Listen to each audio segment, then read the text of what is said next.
Hello everyone, কেমন আছো সবাই? আজকে আমি আমার হাতের স্পেশাল খিচুড়ির রেসিপি দেখাবো।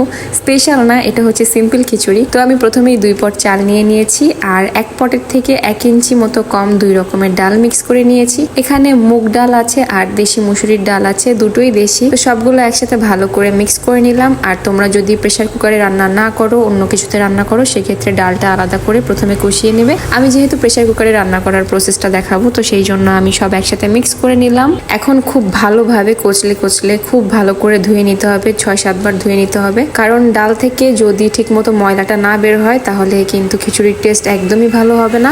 প্রথমে 1/2 কাপের মতো তেল গরম করে তাতে 2টো মাঝারি সাইজের পেঁয়াজ কুচি করে বেরেস্তা করে নিয়েছি। আর তাতে দিয়ে দিয়েছি 2 টেবিল চামচের মতো আদা রসুন বাটা। আর দিয়ে দিলাম অল্প একটু গুঁড়া মরিচ, হলুদ গুঁড়া, আর তোমরা চাইলে জিরা গুঁড়োটা দিতে পারো। এখানে আমি রাঁধুনির মিট মশলাটা ইউজ করছি প্রায় 1 টেবিল চামচের মতো। আর দিয়ে দিলাম টেস্টিং সল্ট 1 চা চামচের মতো। মশলাটা 3-4 মিনিট কষিয়ে তারপর চালগুলো দিয়ে খুব ভালোভাবে ভেজে নিতে হবে। আর এখানে আমি 2 পট চালের জন্য 4 পট পানি আর 1 পট ডালের জন্য 1 পট পানি, টোটাল 5 পট পানি দিয়ে দিলাম।